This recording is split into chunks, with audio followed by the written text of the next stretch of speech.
Tanto Platão como Aristóteles veem no espanto o ponto de partida da filosofia. Porém, Aristóteles difere de Platão ao indicar que são as sensações, e não as reminiscências, que nos despertam para o conhecimento da verdade. Platão, ao contrário, acreditava que as sensações eram a causa de todo engano. Por isso, deve-se abandonar as sensações se o objetivo é conhecer a verdade. Para Platão, só a reminiscência ou a recordação das ideias pode levar os seres humanos à episteme. Ora, para mostrar que não é necessário conceber uma doutrina da reminiscência, nem mesmo a separação entre o mundo inteligível e o mundo sensível, Aristóteles dedicou-se a analisar minuciosamente as coisas a partir de suas causas primeiras. As causas primeiras são as razões que nos dizem o que é, como é, por que é e para que é uma coisa. Aristóteles não apresentou uma única causa, mas 4 causas ou razões pelas quais podemos dizer que uma coisa é. São elas: causa material, aquilo de que uma coisa é feita. Por exemplo, a matéria dos animais são a carne e o osso. A matéria da esfera de bronze é o bronze. O brinco de ouro é o ouro. Da estátua de madeira é a madeira. E assim por diante. Causa formal. A própria forma, eidos, ou a essência das coisas. Por exemplo, o rio ou o mar são formas distintas da matéria água. A mesa é a forma assumida pela matéria madeira, etc. Causa eficiente ou motora. Aquilo de que provém a mudança e o movimento das coisas. Por exemplo, o pai é a causa eficiente do filho. A vontade é a causa eficiente de várias ações dos homens. O chute que um jogador de futebol dá em uma determinada bola é causa eficiente de seu movimento, etc. Causa final.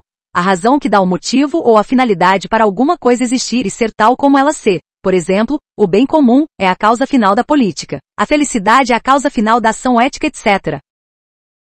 Das 4 causas que acabamos de descrever, as 2 primeiras são as responsáveis pela estrutura de todas as coisas sensíveis. Quando Aristóteles argumenta que a forma e a matéria são as causas dos sensíveis, podemos entender, em outras palavras, que a forma e a matéria fundam, condicionam e estruturam as coisas que são. Por exemplo, a matéria é o elemento de que os animais, os homens e os artefatos são feitos. Sua principal característica é possuir potencialidades ou conter em si mesma as possibilidades de transformação, isto é, de mudança. Já a forma é o que individualiza e determina uma matéria, por exemplo, esta casa, esta bola.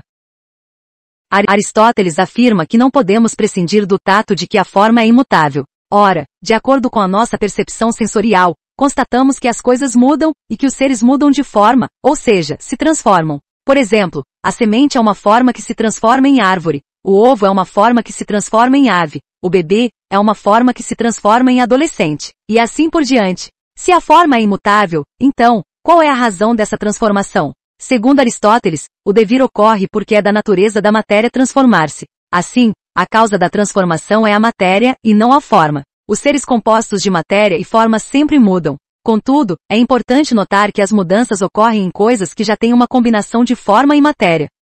As mudanças jamais ocorrem pela combinação da matéria sem forma com a forma sem matéria. Por uma razão bem simples. Não existe forma sem matéria e vice-versa. Formas ou ideias não podem existir à parte da matéria. Portanto, não existe um mundo ideal onde existem formas ou ideias separadas, como entendia Platão. A dinâmica das transformações está ligada às noções de ato, atualidade e potência, potencialidade. A potência é o que está contido numa matéria e que pode vir a existir, por exemplo. A semente é uma árvore em potência ou uma árvore em potencial. O ato é a atualização de uma matéria, isto é, a forma que atualiza uma potência contida na matéria. Por exemplo, a árvore é o ato da semente. Não podemos confundir a atualização da matéria com as ações físicas ou psíquicas. No contexto da metafísica aristotélica, ato é a causa formal das coisas. Dessas breves observações podemos concluir, em primeiro lugar, que a potência e a matéria são idênticas, tal como a forma e o ato são idênticos. Em segundo lugar, que a matéria é uma realidade passiva, potência que precisa da forma, isto é, do ato para constituir os seres determinados. A atualização da forma é o fim de todo movimento. Aristóteles considera que, se aquilo que é visado no movimento é a atualização da forma, deve-se necessariamente admitir que o ato, como fim, antecede a potência e é mais perfeito que ela. Esse raciocínio deve nos conduzir por uma necessidade lógica a um primeiro ato, que antecede e sustenta todos os outros, isto é, uma forma perfeita, que atua como motor do cosmos harmonioso e ordenado em que vivemos. Esse primeiro ato é Deus, que é a causa do mundo, e não o seu Criador. O conceito de Deus como Criador só surge com a revelação cristã de Deus. Precisamos agora elucidar dois conceitos-chave da metafísica aristotélica, a substância e o acidente. As coisas que Aristóteles chama de substâncias não são as únicas coisas reais, mas são as mais importantes. Há pelo menos dois sentidos de substância. Num primeiro sentido, substância significa aquilo que nós designamos de sujeito. Sócrates, João Maria, este cão, esta flor, esta mesa, etc. Num segundo sentido, a substância significa o gênero ou a espécie a que o sujeito pertence, homem, grego, animal, bípede, vegetal, erva, mineral, ferro, etc. No primeiro sentido, a substância é um ser individual, que existe efetivamente. No segundo é o conjunto das características gerais que os sujeitos de um gênero e de uma espécie possuem. Aristóteles usa a expressão substância primeira para referir-se aos sujeitos individuais, que existem efetivamente, por exemplo, Sócrates, e substância segunda para referir-se aos sujeitos universais, isto é, gêneros e espécies que não existem em si e por si mesmos, mas apenas nos indivíduos. Em outras palavras, os gêneros e as espécies são universalidades que não existem em si mesmas, que o pensamento só conhece através de sua presença nos particulares.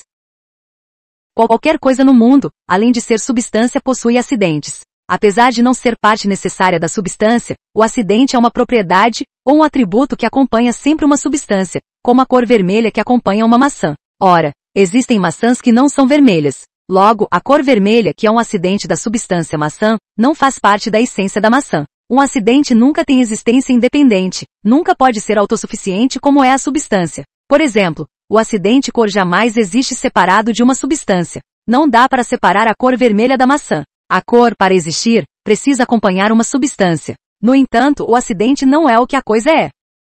Se dissermos que uma maçã é vermelha, estamos dizendo apenas que a maçã possui a qualidade de ser vermelha. A maçã não é uma cor, mas uma fruta. A propósito, o teólogo reformado, R.C. Sproul, em seu livro Filosofia para Iniciantes, faz-nos lembrar que essas noções aristotélicas de substância e acidente foram usadas na Igreja para definir conceitos teológicos da mais alta importância.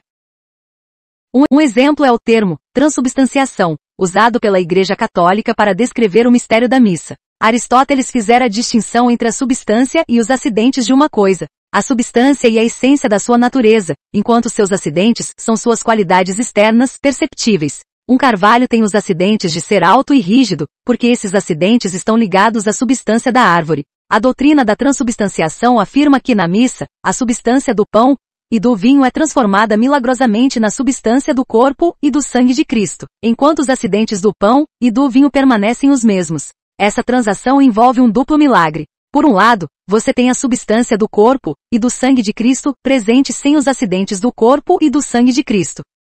Por outro lado, você tem os acidentes do pão e do vinho sem a substância do pão e do vinho. E por isso que os elementos ainda têm a aparência de pão e vinho, o gosto de pão e vinho, e parecem ao tato serem pão e vinho. Apesar de a linguagem de Aristóteles ser usada para formulá-la, a doutrina da transubstanciação representa um distanciamento total da sua filosofia. Aristóteles aceitava a distinção entre a substância de uma entidade e seus acidentes, mas jamais a separação deles, como exige a transubstanciação. Ele afirmava que os acidentes de uma coisa são gerados por sua substância ou fluem dela. Um carvalho tem bolotas porque esse tipo de fruto faz parte dos acidentes da substância de um carvalho.